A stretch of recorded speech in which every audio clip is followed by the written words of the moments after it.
E aí, estamos ao vivo. Vamos ver quem aparece aí. Daqui a pouco tem o grande Carlos Lopes aí do Dorsal Atlântica. O Xandão tá aí já. Vamos ver quando aparece aí, Xandão, beleza? Boa noite.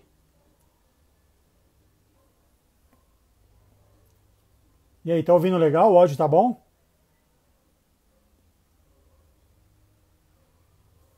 Quero que vocês me falem do áudio. O áudio tá bom, Daniel?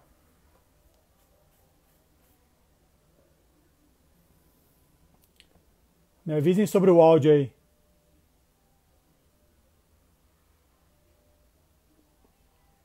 Pode crer. Carlão daqui a pouco. Como é que tá o áudio? Dá pra ouvir bacana?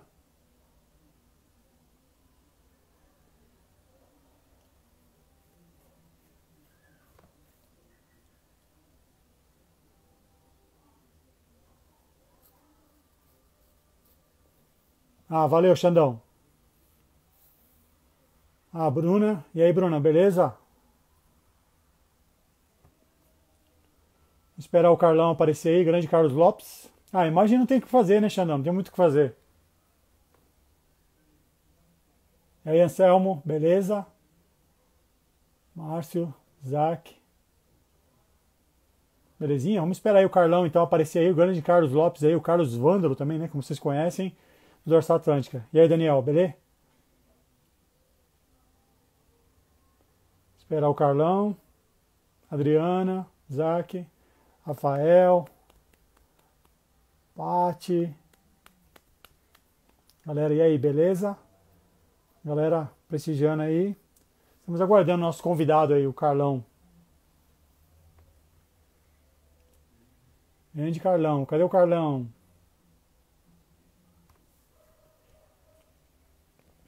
Valeu, Daniel. Boa noite pra você também aí, valeu, mano. Vamos ver se o Carlão aparece aí. Dorsal Atlântica entrou. Opa, é ele mesmo. Convidando o Carlão aí para participar. Em instantes. E E aí, aí, Carlão? Beleza, ó, mano? desculpe aí o visual, porque todo mundo reclama desse visual que eu tô no céu, né? Já tô antecipando minha ida. Aí todo Poxa. mundo fala, ah, essa luz aí parece que tá pegando fogo Não, pô, tá entre o cedo céu e ainda. o inferno, né? Eu já Tá tentei ajeitar isso, mas não deu jeito e tranquilo. tranquilo. Sabe onde parece que você tá, cara? Paranapiacaba. Paranapiacaba é desse jeito aí, essa É, brisa, esse pois é. tal. E E eu aí? odeio frio. É mesmo? Poxa. Você tá onde? Brasília ou no Rio? Brasília, Brasília. Ah, legal, legal. E aí, mano? Como é que tá as coisas? Ah, o que que eu posso te contar? Nesse momento a gente está se falando por causa do disco, né? Sim, Então, sim. que vai ter a campanha, etc. e tal, a gente pode conversar vários detalhes que Sim, sim. necessariamente não. Quer participar? Vem cá rápido, ó. Oi, tudo bom? Ó, Tudo bem? Tudo é bem com meu você? filho, ó. Vai Ai, que lindo. apresenta para o mundo. Tá enorme, hein, Ó, mano? Tá enorme. tá. Vai fazer 8 anos já, ó. Caramba, cara. Parece que foi esses dias que era um bebezinho e tal. Vi as fotos. É, ele estava pedindo para aparecer um pouco, falar, eu quero aparecer um pouco. Falei, então tá, filho, já tá. Deixa Ó, ele, tem o que amor. aparecer. Fica aí. Só amor. Isso. Só amor. Da hora. Então, e o que você tá fazendo assim? Fora a gente começar, a gente espera chegar o pessoal aí pra gente começar a falar do disco. O que você tem feito Sim. nessa pandemia? Cara, são muitas coisas para falar, sabe, assim, sobre a questão da pandemia e como ela influencia na vida das pessoas. Eu posso começar a te contar, primeiro a questão particular e depois eu vou no geral. Sim, A sim. pandemia, ela é um momento histórico, mundial, que Sim. afeta em todos os níveis a vida das pessoas. Se Uhum. você analisar por um contexto histórico, você pode chegar a algumas conclusões. Se você analisar por um contexto metafísico, você pode chegar a outras. Mas que a humanidade está submetida a vírus, bactérias e qualquer tipo de doença em escala coletiva, ela sempre esteve submetida. Uhum. Né? Então, cita-se muito o exemplo da gripe espanhola na época da Primeira Guerra Mundial do século XX, que realmente afetou o mundo todo. Mas olha só que curioso como a história é curiosa. Eu já comentei com você algumas vezes que eu ia ser professor de história, Sim. acabei decidindo fazer jornalismo e me tornei músico. O que acontece? A história ela é capaz de te explicar alguns passos de como as coisas acontecem hoje através de um fluxo de ações e pensamento, porém a história também cai numa armadilha, que é uma armadilha temporal. As pessoas creem que tudo que aconteceu antes não acontecerá mais porque a humanidade evoluiu, seja tecnologicamente ou individualmente. E a pandemia hoje comprova que a humanidade não evolui.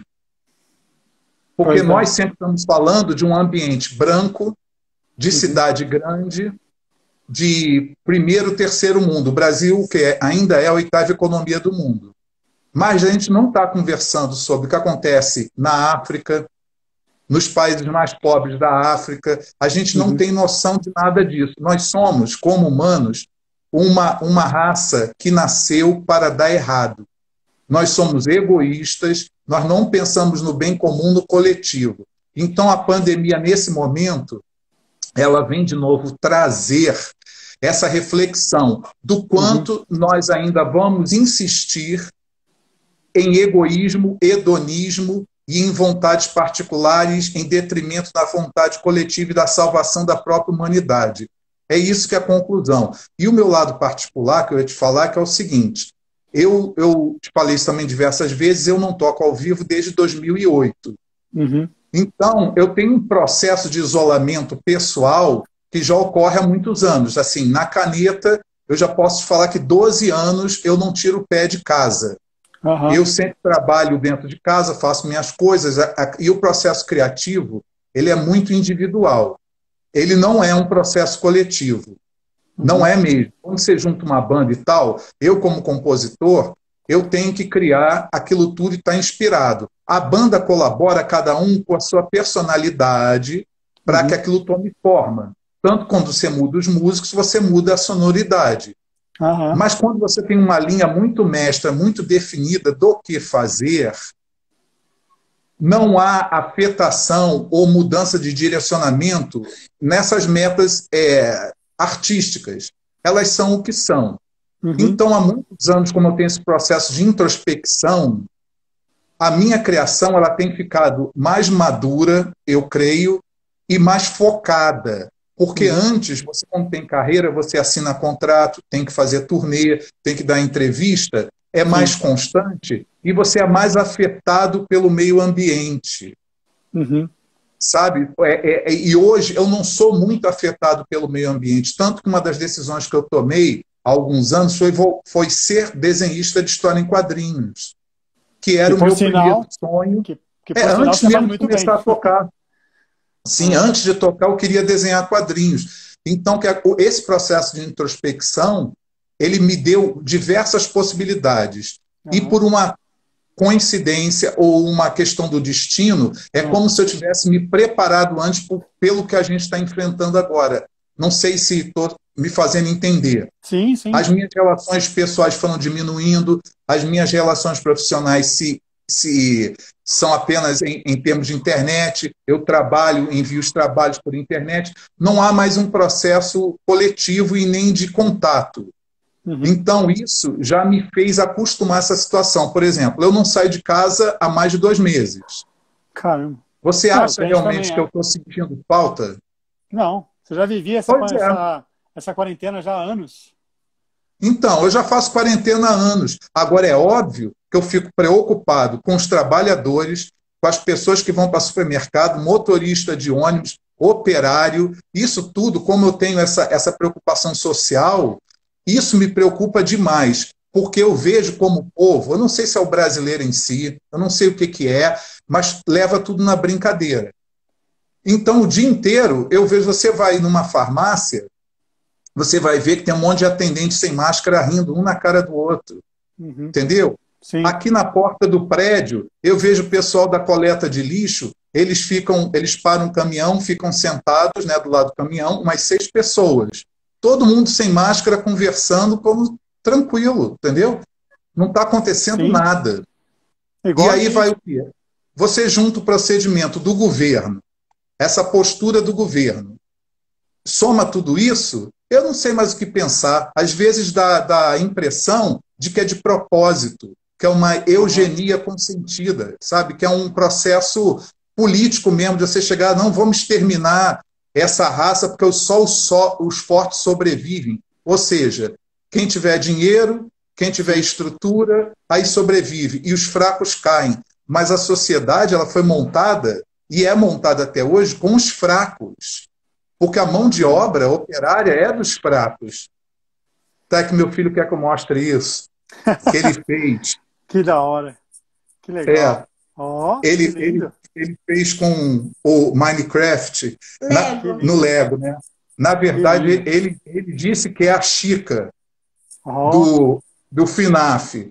Mas eu já disse para ele que não é Chica coisa nenhuma. Isso aqui é um Angry Bird.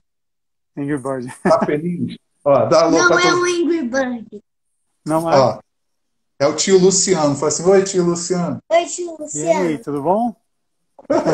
Ele é Você assim precisa vir para mesmo. São Já Paulo. pois Você é, para mas São Paulo visitar a provavelmente gente. sim, mas isso vai acontecer, o disco saindo, é um processo que eu vou ter que ir e eu vou reencontrar todos vocês, que a última vez que a gente se viu faz 3 anos, né? Mas não, Foi no 2 programa anos. foi no programa do André, 2 anos. Isso, Programa do 2 anos, André. exatamente. Que é um tempo de processo criativo. Se você parar para pensar, mais ou menos 2 anos, no mínimo, é o tempo que você começa a recarregar a Sim, energia, sim, a criatividade retorna e você sim. está pronto para fazer as coisas de novo, né? Aham. E, ó, teve um cara que perguntou aqui, eu já vou responder que sim, mas ele perguntou, Carlão, o Xandão, ele falou, Carlão, você já fez alguma história em quadrinhos? Você já fez mais de uma. Inclusive a história da Dorsal, você fez um puta livro em quadrinhos. Isso. Depois tem aquele outro também, que é esqueci o nome, que eu vi, que É tinha o da rádio. Tupinambá. Esse. Tem Isso. mais? Tem mais? Não, eu tô assim, o que ele perguntou é esse aqui, né? Isso, Que isso. é a história da Dorsal Atlântica em quadrinho. Aí, Aham. é O meu tá aqui. uma primeira edição foi preta e branca. Essa edição aqui é a colorida. Aham. Então, o que acontece? Um editor falou comigo outro dia que ele achou uma coisa muito interessante. Ele me falou que ele acha essa história em quadrinho melhor do que a biografia. Ah, E eu acho o seguinte, realmente eu acho melhor. E eu acredito que seja um pouco do seguinte, quando eu escrevi a biografia, a Guerrilha, foi logo Tá tendo após plástico, ó. Isso, lindo, lindo, ó. Tá tendo plástico para guardar bonitinho. Foi logo após o Monsters of Rock que eu escrevi o Guerrilha. O que acontece? Era 1999. Sim. Eu estava naquele momento cercado de gente, tendo uma vida muito intensa de show, de um monte de coisa. Então eu escrevi naquele contexto. Quando eu escrevi e desenhei a história em quadrinhos, já no momento de isolamento. Ou seja, a história em quadrinhos ela é lúdica, ela é mais espiritual, ela tem reflexões mais profundas do que a própria biografia. Então, realmente, eu concordo, por exemplo, se você quer entender um pouco o meu caminho como artista e o da banda, você tem que somar um pouco os dois. A biografia, que também tem muito causo, né, causo das bandas, do ambiente, e juntar com um quadrinho que é uma leitura lúdica. É uma leitura, basicamente, o seguinte, teve um período que eu me tratei com psicologia analítica, que é a psicologia do Gustav Jung, que ele sempre fala sobre sincronicidades, que algum fato externo, ele referenda uma sensação interna que você tenha. Por exemplo, eu tenho um caso muito comum que se citava, você compra uma roupa azul na loja para receber pelo correio. Aí no dia que você recebe uma roupa preta. Então, o simbolismo da roupa preta dentro da sua cultura e da sua cabeça te dá um insight. O insight é uma reflexão profunda. E uma pessoa da sua família morre no dia que você recebe a camiseta preta. Fez-se a conexão. Então, a psicologia analítica trabalha muito dessa forma. E eu fiquei alguns anos sendo tratado através e me conhecendo, me reconhecendo através da psicologia analítica. Então, existe uma pessoa de antes e existe uma pessoa depois. Isso sem somar milhares de coisas que eu fiz na vida, como ser médium de centro espírita. Você tinha comentado. Isso é uma vida muito, muito particular. Eu tenho uma vida muito única mesmo. Assim, não dá para eu chegar para você falar em termos coletivos. É muito difícil por causa disso. Mas isso também torna a minha arte muito única, né? Eu acho que deu para explicar tudo, né? Sim, sim. Vamos aproveitar agora, então, começar a falar desse novo trabalho, né, cara? Lembrando que o Canudos foi lançado em 2017, né? Assim, já são 3 anos aí, em 2017 e ele saiu em janeiro, se eu não me engano, de 2018. Tenho quase certeza que foi isso. O processo foi em 2017, mas saiu em 2018, tá certo. Provavelmente o que vai acontecer com a pandemia vai ser a mesma coisa. Eu estimo que se a campanha correr bem e der para financiar, a gente entrega os discos em dezembro de 2020. Mas nada impede que seja em janeiro de 2021, porque eu não sei, entendeu? Pandemia já entrou e já mudou um monte de coisa. Quem te garante que daqui a 6 meses não vai ter um refluxo e vai ficar tudo pior? Tem essa possibilidade, né? Tem, lógico que tem, lógico que tem. E o Brasil não entrou nem na pior das fases da contaminação. Nem chegou nisso. E quanto mais negar, vai ser pior para todo mundo. Mas fazer o quê? Isso é um dos casos que eu abordo no disco e tal. Mas vamos começar do 1 para chegar no 2. Vamos aí, comece. Ficou a palavra, Carlão. Então, o seguinte, eu quando gravei o Canudos, eu não queria gravar mais disco nenhum, por enquanto. Eu não estava afim, eu achava, porque o processo criativo, eu não sei se o que eu vou contar é comum a todos os compositores, tá? Eu não sei. Mas me desgasta muito fisicamente e mentalmente. Você lê muito em biografia artistas falando assim, eu gravei aquele disco e eu não consigo ouvir mais. Isso é comum. Eu também não consigo ouvir um monte de discos que eu gravei. Mas quando eu ouço Canudos hoje, com a cabeça que eu tenho hoje, eu me reconheço e eu acho que o disco faz jus à pessoa que eu sou hoje. E as minhas intenções artísticas, isso tem que ficar claro. Quando eu me distanciei desse esquema de ter contrato com gravadora, eu abri uma possibilidade, porque, obviamente, com as gravadoras de antes, eu não tinha muitos conflitos, porque as pessoas sabiam com quem estavam lidando. Tentavam conversar comigo, né?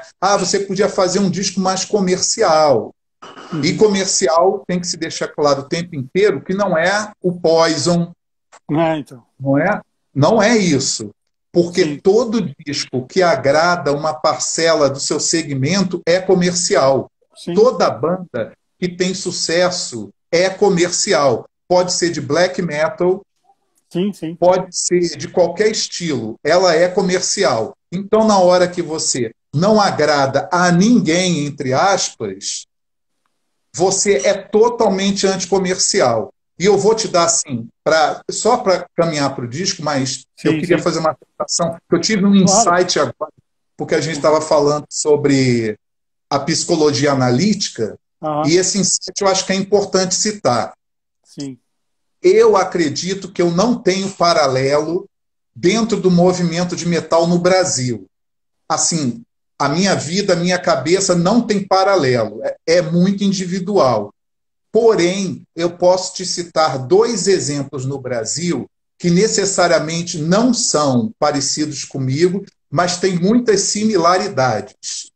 Qual? O Arnaldo Antunes, tá? Porque ele começou no contexto do Titãs.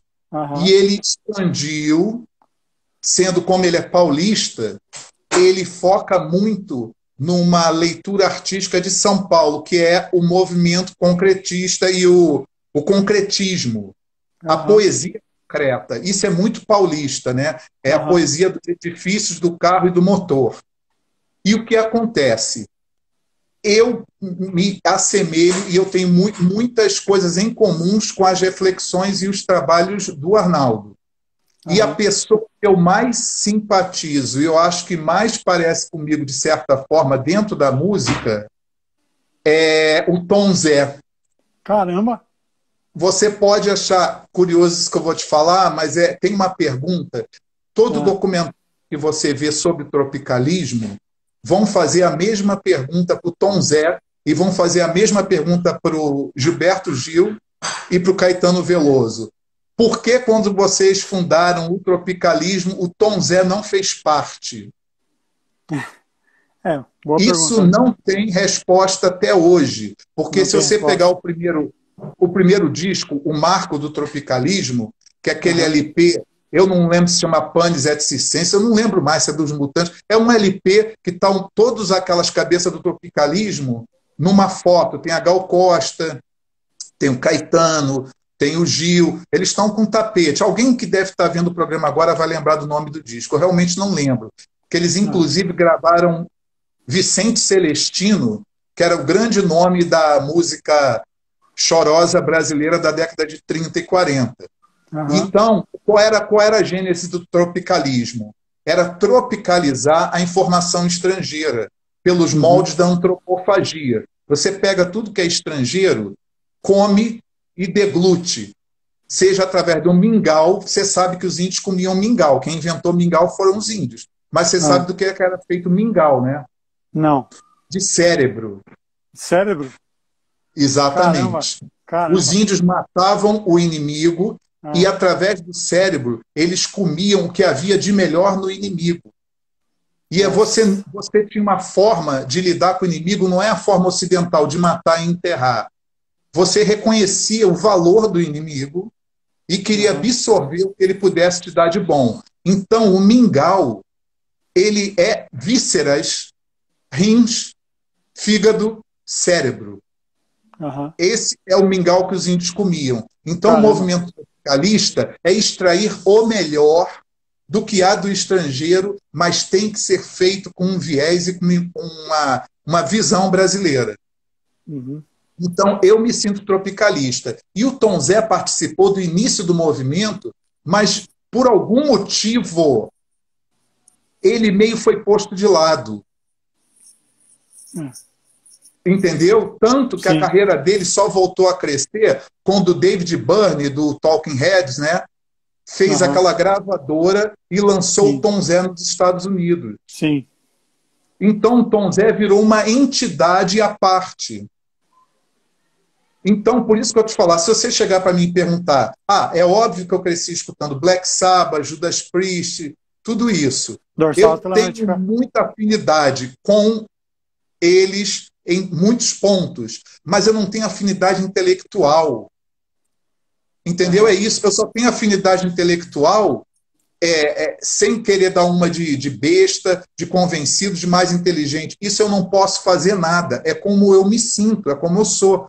Então, eu tenho afinidade intelectual com o Graciliano Ramos, eu tenho afinidade intelectual com as pessoas que escreviam para o Pasquim, eu tenho com Dias Gomes, eu tenho com o Glauber Rocha, eu tenho com essas pessoas, com o Tom Zé. Então, quer dizer, esse preâmbulo eu só estou dando porque é muito importante, porque muitas pessoas que estão escutando esse programa agora e que estão vendo as lives, elas acham que me conhecem, mas não conhecem porque nunca deixaram de fato eu falar. Entendeu? Porque a fala, de certa forma, incomoda, porque quando eu falo, eu mostro quanto o movimento de metal poderia ser melhor do que é. É esse ponto que eu quero chegar. Eu não sou contra o movimento, eu sou contra no que ele se tornou. Uma coisa comum, comercial e globalizada. Porque do que adianta a gente fazer metal do Brasil? Para que adianta se você vai competir no mesmo nível com as bandas de fora? Você tem o mesmo som, o mesmo timbre, a mesma pegada, o produtor edita a tua bateria para tu tocar direito, o cara afina a tua voz no Melodyne lá para tu cantar direito. Aí tu acaba jogando no mercado de igual para igual, mas é uma mentira. Não é melhor a gente assumir que nós somos brasileiros, cortar esses elos com tudo que é estrangeiro e fazer a verdadeira música brasileira, rock pesado brasileiro. E o nosso mercado interno absorver esse produto. E é óbvio que isso vai encantar as pessoas no exterior. É óbvio. Nós estamos num momento do mundo, junto com a pandemia, que eu acho que ninguém aguenta mais tu ouvir alguém copiando Quilemol. Está entendendo o ponto que eu quero chegar? Ninguém é obrigado a concordar comigo. Não, mas entendo. eu também estou nisso há muito tempo. Sim. Você pode falar, né? Ontem. Eu tenho uma história muito longa, uma carreira muito longa, e eu só posso dizer o que eu sinto. Então, quando, por exemplo, eu caminhei muitas décadas, muitos anos, para chegar no Canudos. Eu não conseguiria ter gravado Canudos 2 anos antes dele, 3 anos, 10 anos, 20 anos. Eu não renego nada que aconteceu antes. Eu gosto muito do Antes do Fim, gosto de Dividir e Conquistar, do Searching for the Light. Mas você escuta ainda ou não? É muito difícil responder isso. Eu digo para você o seguinte, eu gosto da minha obra como um todo, mas ela representa cada momento meu específico. Entendi. Quando eu estava trabalhando em centro espírita, eu gravei o Musical Guide for um Stellium, o Alea Jacta Est e o Straight. Eu sei nitidamente que aqueles 3 discos, eles são ligados àquele momento que eu estava trabalhando com caridade. E tu sabe quanto que é difícil tu trabalhar com caridade e ao teu lado os músicos da banda estarem cheirando cocaína e bebendo álcool? Embaçado. Atrapalha, né? Tá entendendo o que é isso? Sim. Isso para mim foi muito difícil. Isso foi muito difícil. E quando você lê biografia de rock, fica o povo endeusando esse lixo. Sim. Entendeu? É sexismo, é uso de droga, é todo mundo ficar doidão porque é maneiro, porque tu sai da sociedade, da realidade. Isso tudo é balela, isso é besteira. As pessoas têm que aprender a viver a vida, a amar a vida e dar amor para receber amor. Fora disso, não há vida. Então, o que o movimento metal se tornou? Se tornou uma ode à destruição. Só se louva o mal, só se louva a destruição, só se louva a desarmonia. Entendeu? Porque tem momentos que são muito loucos, Luciano. E, de repente, quando eu me dei conta, para mim, ouvir uns grupos de black metal era igual pastor evangélico. É muito louco, cara. Tava igual. Entendeu? A falta de conexão com a vida. Entendeu? Viver numa bolha de hiperrealidade. É muito louco. Mas, enfim, eu tenho que falar do disco, meu Deus. Eu tenho que falar do disco. Mas só tem 1 hora, né? Tem meia hora só ainda. Então é o seguinte, para resumir, eu não tinha vontade de gravar um disco. Eu estou realmente muito focado na minha carreira de ilustrador. E eu estou desenhando há 1 ano a 2ª edição da revista Tupinambá, que não por acaso a história se chama Estado de Exceção, que fala sobre um país que a gente não conhece, que sofre um golpe militar, mas obviamente um golpe financiado pela elite, pelas empresas e por todos os envolvidos. Eu já estava trabalhando nessa história. E a primeira edição da Tupinambá foi lançada no dia, nunca vou esquecer, dia 18 de agosto de 2019. 2019. O que acontece? 2019 ou 2018? Não, agora foi 18, eu esqueci. Mas foi 18. 18 de agosto. Você acredita que quando eu acabei, a gente estava lançando o quadrinho em Brasília, na Bienal do Livro. Quando eu terminei a minha participação e saí da Bienal do Livro, toco o telefone. Meu baterista tinha morrido. Putz. O que gravou o Canudos. Américo? Morreu no dia que eu lancei a Tupinambá. Isso é o quê? Psicologia analítica. Lembra? Como eu falei do insight poderoso? Sim. Meu filho veio aqui dizer que foi trágico, mas foi mesmo. Foi, lógico que foi. Porque era uma pessoa muito boa. O Américo tinha uma coisa impressionante. Ele era uma pessoa muito boa, pura. Sabe gente que é pura? Todo mundo sacaneia quem é puro, né? Sim. E o Américo tocava pra caraca. Entendeu? A gente tinha uma conexão. Eu te falei que o Canudos não foi ensaiado. Aham. Chegaram e... Eu mandei a demo para ele apareceu no estúdio e gravou todas as músicas no primeiro take. Caramba, cara. O disco não tem edição. E aí, Caramba. quando eu estava mixando o disco, o técnico olhava para minha cara e falava: tá de sacanagem que esse cara existe. Eu falei: não, Olha. cara, ele tocou muitos anos comigo no Mustang. Sim, sim. Eu tinha muita afinidade espiritual e musical com ele. Então, o Canudos também saiu do jeito que saiu por causa dele. E, inclusive, tem mais um detalhe técnico para eu falar antes de falar do disco. Quando você grava em estúdio, toda banda que está acostumada a gravar em estúdio, você sabe que o mercado é muito cruel com tudo que é diferente.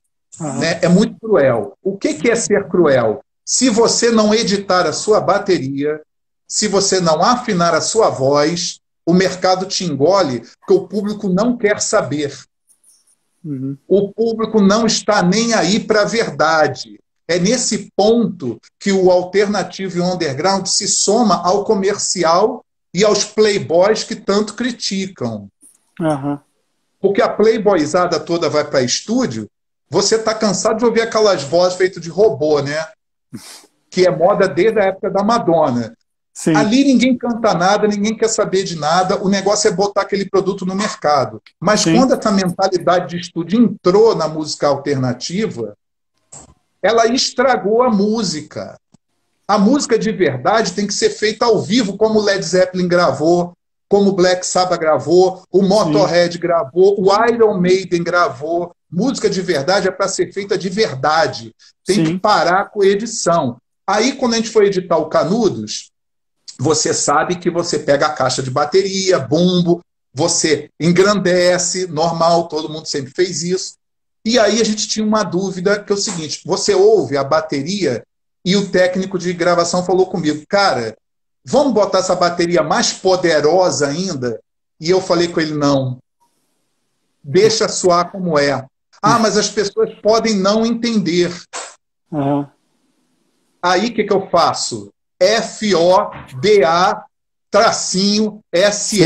Eu não estou nem aí. Ou você aguenta a verdade ou não aguenta a verdade. Olha, para eu te falar uma coisa, eu jamais afinei voz. Tá certo. E eu aprendi a fazer vocalize segunda, quarta, quinta, sexta, sétima, oitava, na marra. E o que acontece? Eu adoro o meu sotaque. Porque o meu sotaque me lembra a minha mãe, que minha mãe era pernambucana. Eu tenho um sotaque misturado de português, de Portugal, óbvio, pernambucano e carioca. O que acontece? Eu não tenho que esconder esse sotaque. Não, claro que não. Entendeu? Tudo isso junto faz a obra. Então, o que é o Pandemia? Não é uma continuação do Canudos. É uma obra nova. Eu não queria gravar o disco agora, mas meus caboclos ficam na minha cabeça falando: tem que fazer, tem que fazer. Aí eu falei: mas cadê a inspiração, caboclada? Cadê a inspiração? Aí, de repente, começa a cair uma luzinha assim, e as coisas vêm. O disco já está metade escrito. Entendeu? Eu estou super feliz com o disco, vai ser ótimo se ele sair, mas o que acontece? A campanha começa agora, dia 15 de junho, no site Catarse. Vai durar até dia 15 de agosto. Se não financiar, não vai ter disco, e eu deixo isso muito claro. Eu não vou tirar dinheiro do bolso para bancar um disco. Mas se ele sair, tenha certeza que vai ser o melhor representante dessa filosofia de vida que eu te explanei em 40 minutos. É Brasil, Brasil, Brasil e mais Brasil. Mas não Brasil fascista. Não o Brasil racista. O Brasil de verdade, mestiço, misturado e todo mundo junto. Preto, branco, índio, nordestino, todo mundo igual. A partir do momento que a nossa música, a minha de outras bandas, rock pesado brasileiro, chegar no meio de uma favela, se faz a revolução no Brasil. Quando o rock pesado chegar na favela, como fazia em 86, quando a gente tocava Antes do Fim, metade do nosso público do Rio era favelado. Tu tem noção do que eu estou te falando? Sim, sim. A gente chegava no coração da favela. As pessoas entendiam o que aconteceu com o Brasil. Entendeu? Eu estou me fazendo essa pergunta o tempo inteiro, o que aconteceu com o Brasil. Eu, como artista, eu só tenho um lado. Eu tenho o lado da humanidade e eu tenho que resistir. A pandemia, o disco, ele é uma ópera, mas ele se baseia em 2 livros do George Orwell, que é a Revolução dos Bichos, em 1984. Quase todo mundo já leu os 2. Legal saber isso aí. Quase todo mundo já leu, então é muito fácil entender por que caminho que eu vou seguir.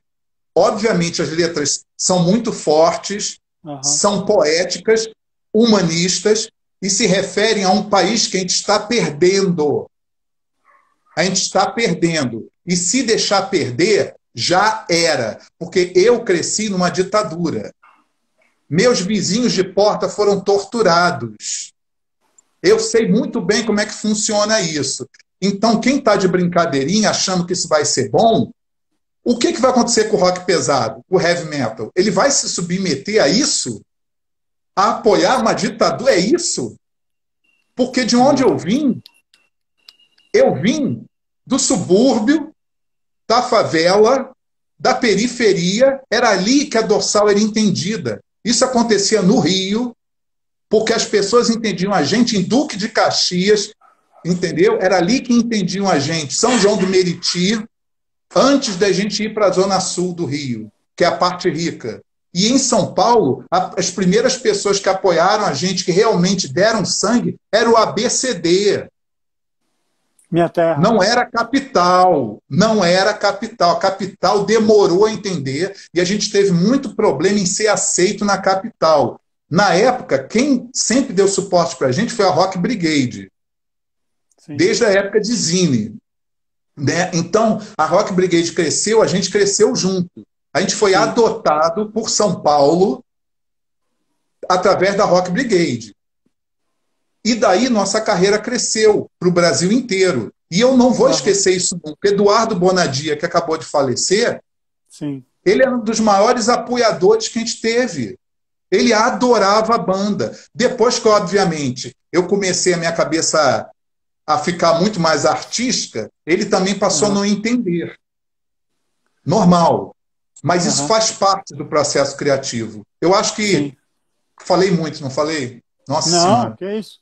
Não, a galera tá pirando, eu tô vendo os comentários, tá todo mundo gostando pra caramba. As pessoas estão comentando que...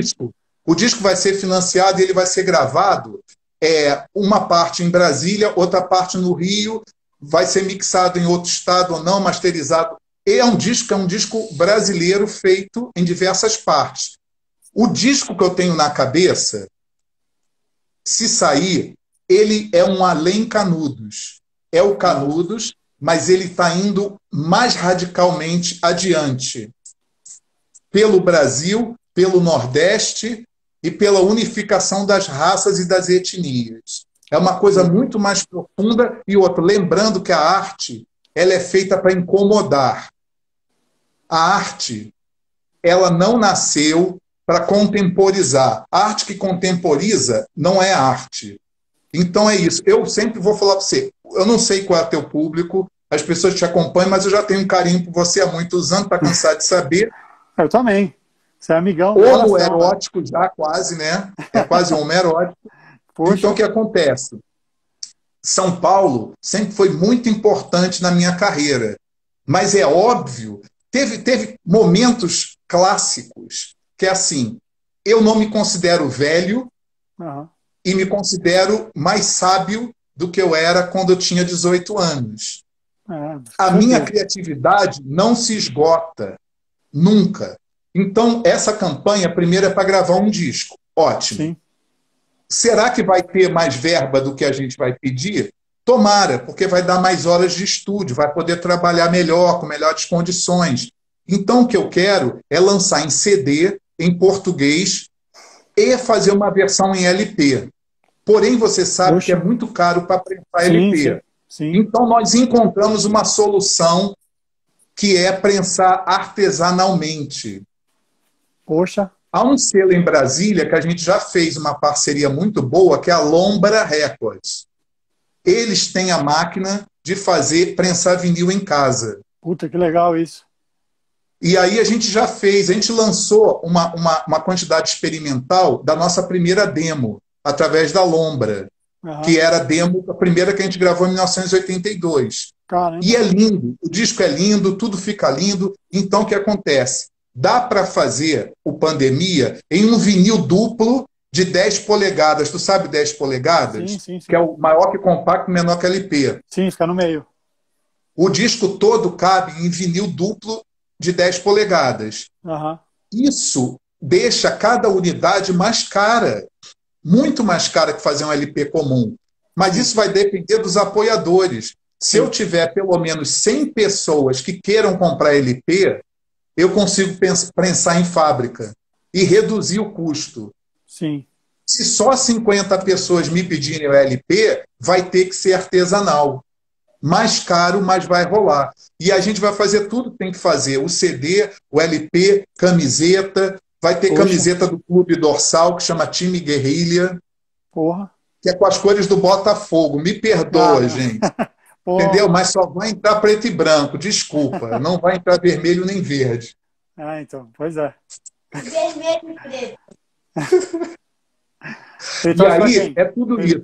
Tomara que dê certo, Luciano, que a gente consiga, porque talvez, tendo orçamento, eu consiga imprimir a segunda edição da revista em quadrinho Tupinambá e, quem sabe, todo mundo não pode receber. Então. Porque é uma campanha de pré-venda. Na verdade, é uma campanha de pré-venda que o cliente está ajudando a financiar a gravação, prensagem, correio. Mas, ao mesmo tempo, esse cliente se torna um parceiro para ver essa coisa acontecer. E outra, nos livra de gravadora. Sim, sim. Aí você faz a questão toda nos livra de gravadora. A gravadora pode me procurar depois, como já procurou. Eu já fui procurado por uma gravadora internacional para lançar o disco na Europa antes de ser gravado. Porém, eu falei, eu não sei, eu não vou fechar acordo nenhum, porque primeiro não existe disco. 2, eu não sei nem se vocês vão aguentar o disco. Se vão aguentar.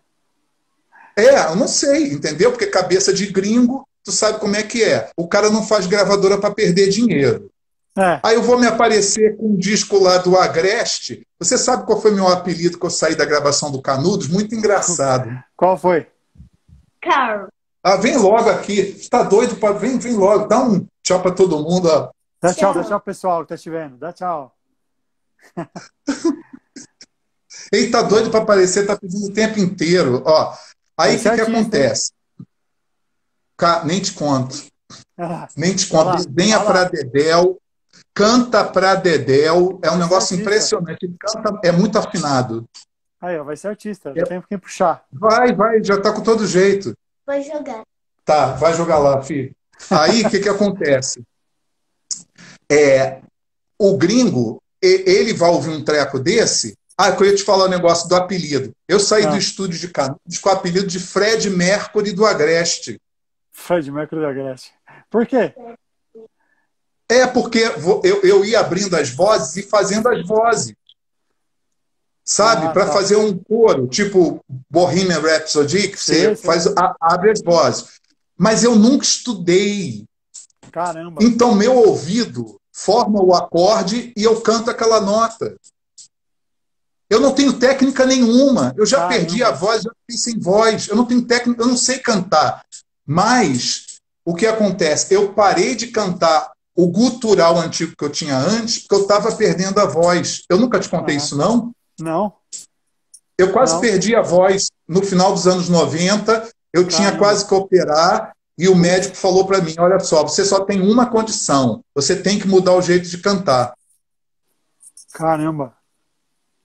Ou muda, ou você vai ficar sem falar. Que já era coisa do straight, né? Que já era coisa do straight, né? Que você estava cantando mais gutural. Sim, sim. Mas minha voz já estava falhando naquela época. Que era muito difícil, porque dói muito. E aí ele me mostrou uma foto das minhas cordas vocais. Você já ouviu falar que dá calo, né? Sim, sim. fica igual umas montanhas, né? Você Sim. tem que ver a foto. Sério? Parecia o Himalaia. Aí você falou, vou Pô, parar, porque senão eu vou ficar sem falar. não vou parar, senão vou perder a voz. Sabe o que ele falou? Que eu cantava com registro de gordo. Caramba. É, filho, gordo. Ele Caramba. falou que minha corda vocal é de magro. Eu não podia cantar daquele jeito. Caramba. Olha que engraçado. Tava destruindo. É um aviso para todo mundo, né?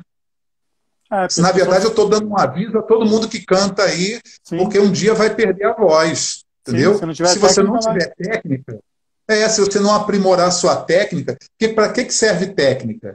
Para você não ter desgaste. Sim. Né? Não A destruir as técnica cordas. serve para isso. Essa é a função da técnica, e não para tocar melhor. Aham.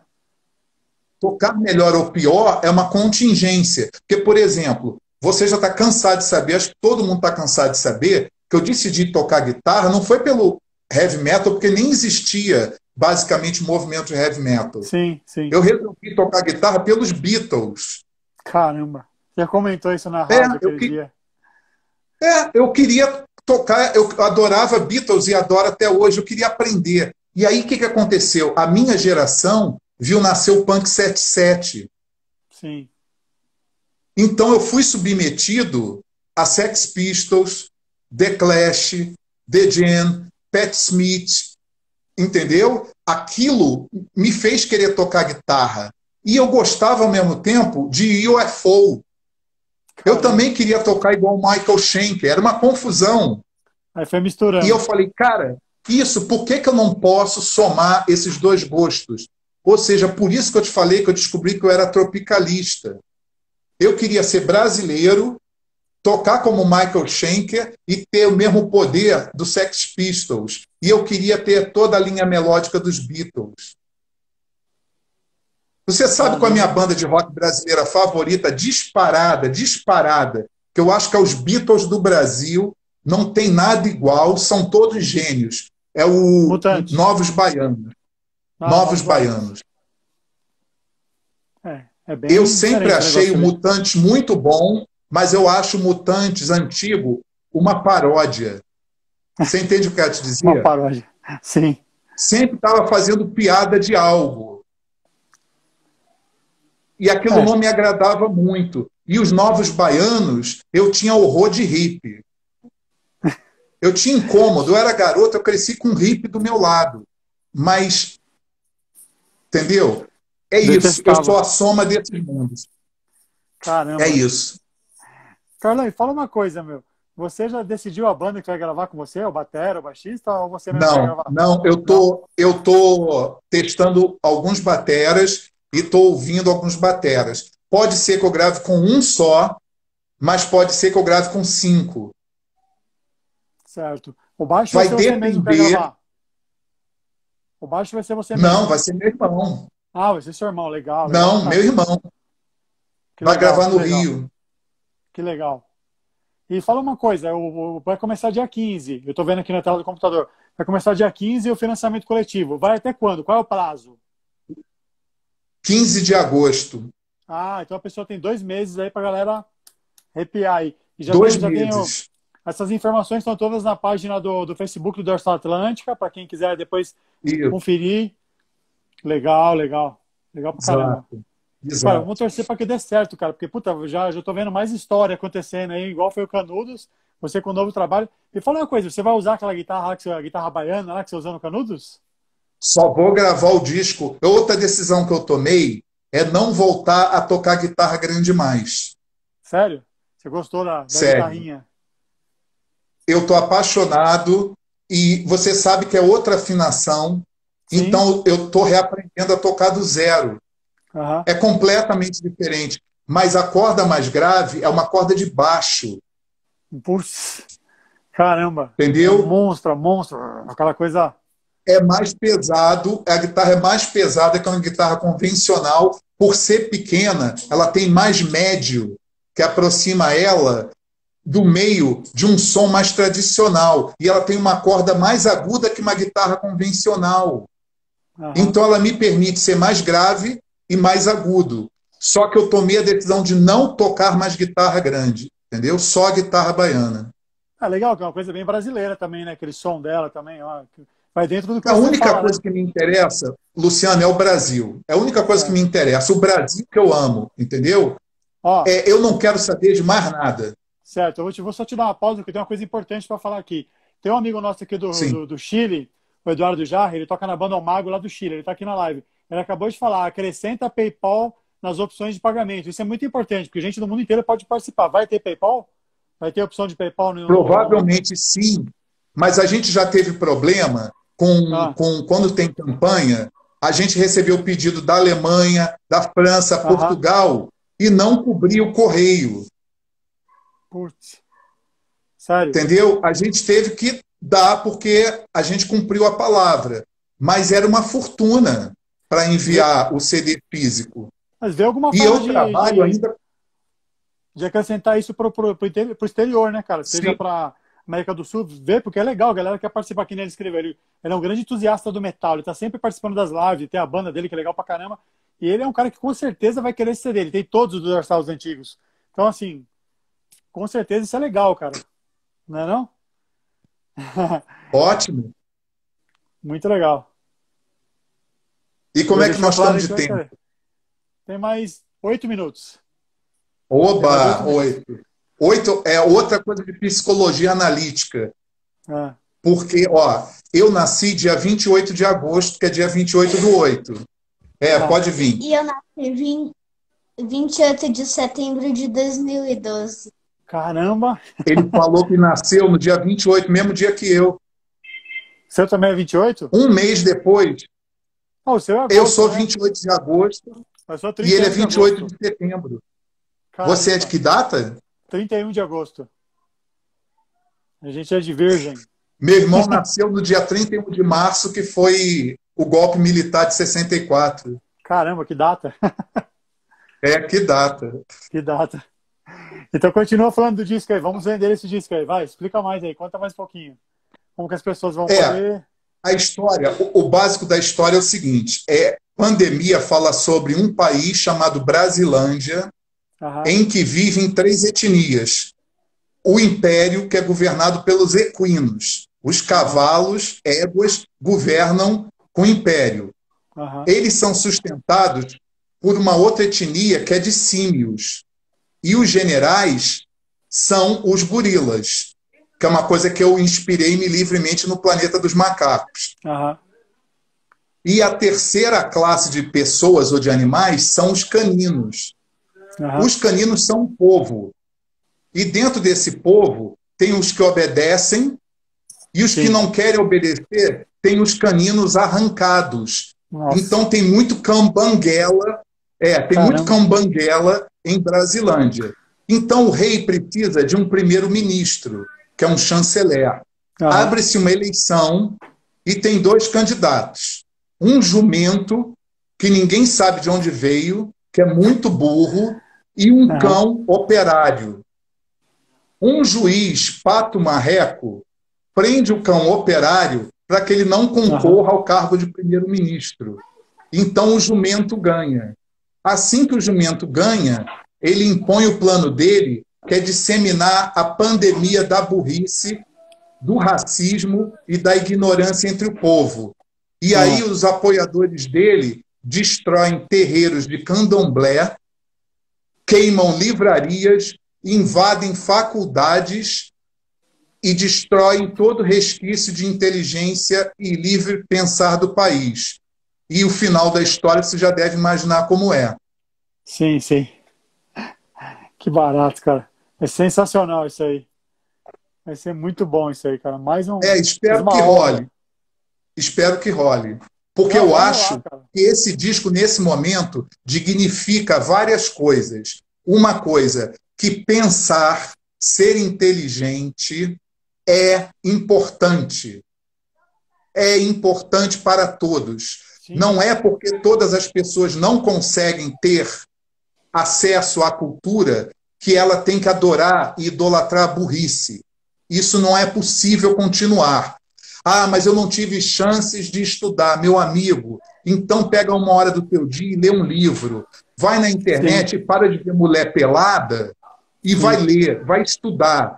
se informa, liga no YouTube, está cheio de documentário. Você Sim. pode, em vez de ver uma partida de futebol, você pegue 1 hora do seu dia e estude.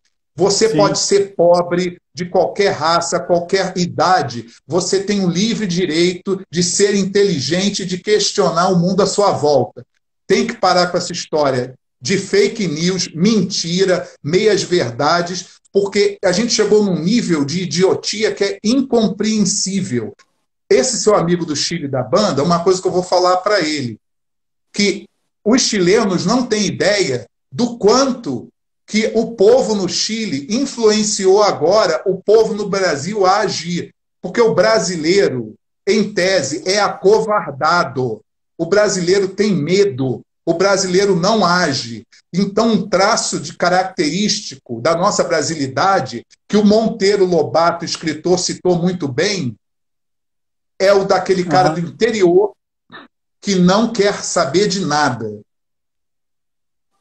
O que acontece? A gente tem que passar desse estágio, mas não adianta ir para a rua pedir ditadura, não adianta ir para a rua dizer que faculdade pública negro não pode estudar, não adianta continuar esse tipo de leviandade, entendeu? As pessoas têm direito, sim, a melhorar de vida, mas não têm direito a serem racistas, não têm direito a discriminar, não têm direito de menosprezar e de pisar em quem quer que seja. Se Com o certeza. pobre faz merda, ele paga. Se o rico faz, ele paga. Eu vou ver! Que barato.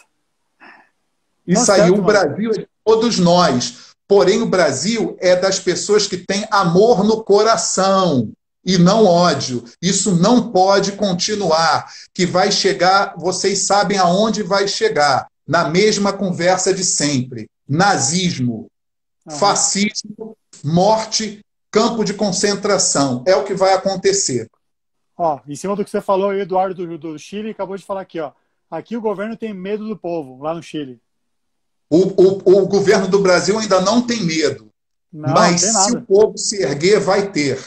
E o governo cai na mesma hora. Agora, o problema do Brasil, eu acho que é diferente do Chile. Porque, por exemplo, ontem mesmo me mandaram os posts da mulher do Tom Araya. Sim. Você já deve ter lido. Sim, O que sim. acontece? Aquilo é uma vergonha. E você sabe que a família do Tom Araya, ela saiu do Chile, e o seu amigo Eduardo pode confirmar, porque o Salvador Allende ganhou. Eles saíram fugidos, né? Eles saíram porque o Salvador Allende ganhou. Porque tem uma confusão ideológica, achando que eles saíram porque o Pinochet deu o golpe de Estado no Chile. Isso não é verdade. Então, o que acontece? Você já deve ter visto o vídeo do Dave Lombardo, quando foi para Cuba tocar com o Suicidal Tendencies, não é? Sim, sim. Ele adorou ver a terra dele de nascença. Ele adorou. Porque não importa se o carro em Cuba é de 1950. Não importa. A gente não precisa de carro novo. A gente não precisa de carro novo. A gente precisa de amor.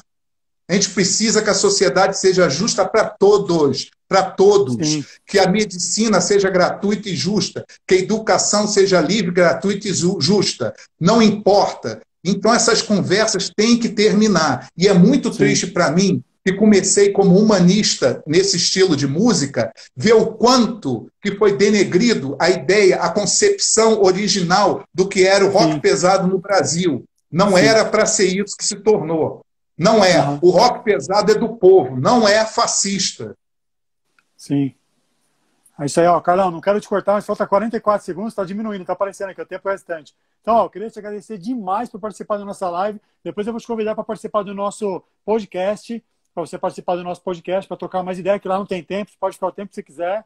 E, cara, te agradecer demais, então, e falar aí que, ó, pandemia aí, ó, dia 15 de junho começa, então, essa campanha aí no Catarse, não é não? Isso aí, então, isso 15 aí. de junho. Muito obrigado. Ó, 20 segundos. Valeu, Carlão. Obrigadão, cara. Muito obrigado e obrigado a todos que participaram aí. Valeu. Até a próxima.